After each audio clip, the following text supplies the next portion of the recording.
वो मुझे जालिम का तरफदार नहीं लिख सकते, कम से कम वो मुझे लाचार तो नहीं लिख सकते।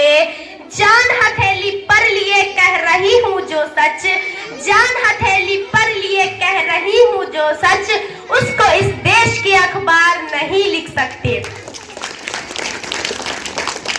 आदरणीय प्रधानाध्यापक महोदय, शिक्षकगण एवं हमारे प्यारे मित्रों, सबसे पहले आप सभी को गणतंत्र दिवस की हार्दिक शुभकामनाएं। आज मैं अपने देश के चंद हालातों के बात को आपके सामने रखूंगी, जिसमें बात आती है सबसे पहले वोट की अधिकार की बातें। मैं आपसे एक अपील करना चाहती हूँ, हाँ मैं आपसे एक अपील करना चाहती हूँ। यह उंगली जिसका इस्तेमाल आप हर जगह करते हो, हर चीज के लिए करते हो, आटा तेल चावल खरीदते वक्त कितनी उंगलियां करते हो।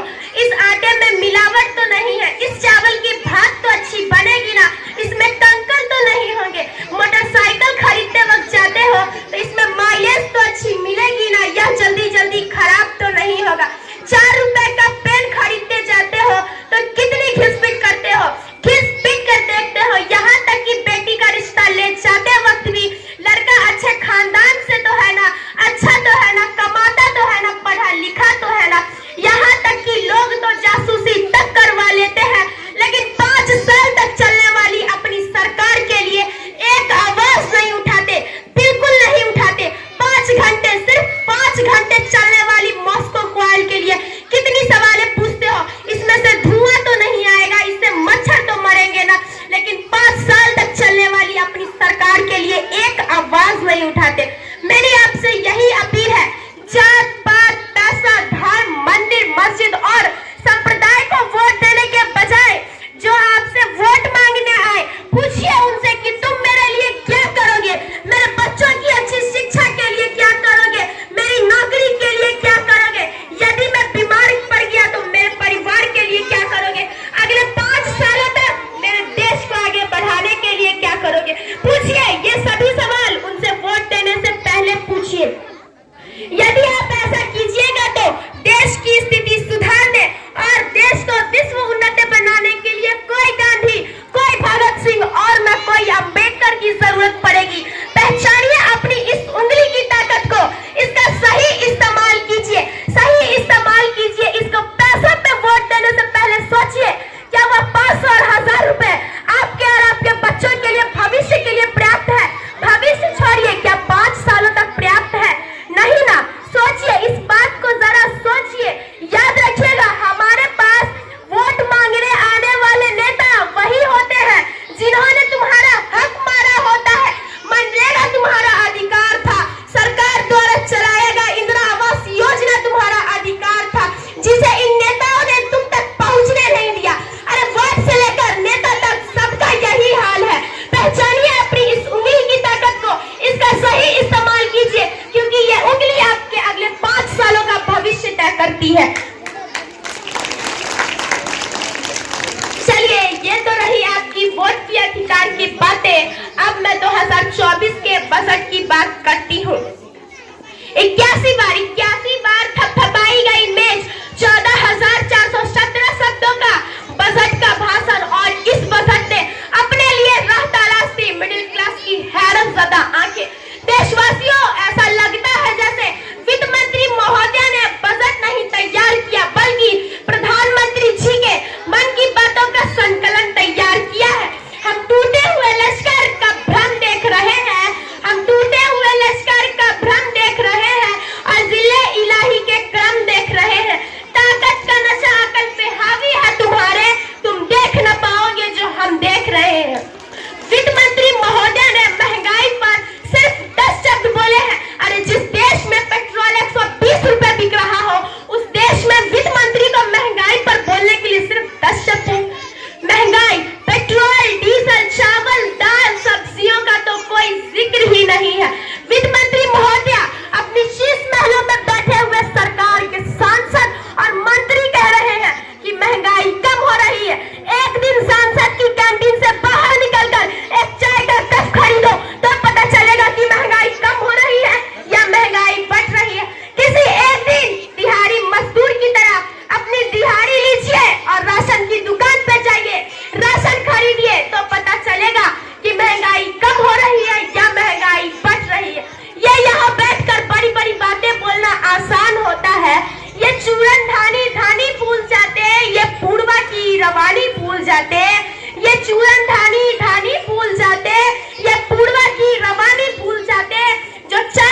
सारी लंगुतरानी भूल जाते हैं।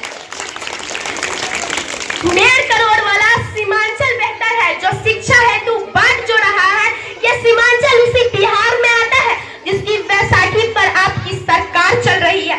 वहां के लोगों को एम्स की जरूरत है। अलकनंदा और कोसी से होने वाले बाढ़ की तबाही को रोकने के लिए बांध बनाइए। सीमांचल के साथ सौतेला व्यवहार बंद कीजिए। अरे जनता ने 63 सीटें क्या कम कर दी? ये सरकार तो अमृतकाल का नाम ही भूल गई है। ये भूल गई है अमृतकाल को, ये भूल गई है मनरेगा को, ये भूल गई है मौलाना आजाद नेशनल स्कॉलरशिप को, ये भूल गई है मणिपुर को। अरे इलेक्टोरल बॉन्ड के नाम छिपाने वाली सरकार इन दिनों आम के ठेले लगाने वालों के नाम जानना चाहती है। मुझे तो होटलों, ढाबों और आम के ठेलों पे प्लेट लगाने वाले से पूछना है, क्या कभी खून की बोतल पे किसी इंसान का नाम लिखा हुआ देखा है?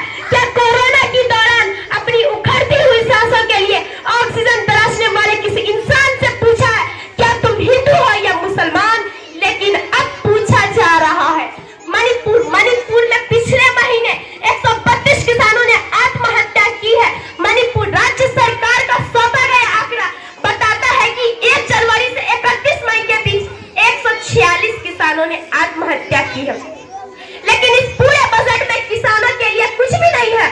लेकिन याद रखिएगा, जो किसान का नहीं वो हिंदुस्तान का नहीं, जो किसान का नहीं वो हिंदुस्तान का नहीं। इस सरकार ने इनकम टैक्स लगा के छोटे व्यापारियों के कारोबार छीन लिए, पेपर लीक करवा के युवाओं की आंखों से नौकरी के सपने छीन लिए, अग्निवीर लगा के देश के नौजवानों की उम्मीदें छीन ली, बुलडोजर लगा के देश के लोगों के आशियाने छीन लिए, महंगाई लगा के जनता के थाली से निवाले छीन लिए और नारा लगाते हैं कि हम तो सेवक हैं। इन सभी का हिसाब आप सभी को देना होगा। Thank you. जय हिंद। जोरदार तालियां इस छोटी सी बच्ची के जज्बे के लिए। अब यहाँ पर मैं आपके सामने एक वैसे नेता को लाने वाला हूँ जिस नेता के बारे में या जिस नेता का जिक्र इस बच्ची ने किया है, जिस नेता के बारे में इसने इतने डिटेल में समझाया है, और उम्मीद करता हूं कि वो सब बातें आपके दिल में उतरी होंगी और उस पर अमल करेंगे। मैं उस नेता को बुलाना चाहूंगा। उस नेता के बारे में एक बात कहता हूं।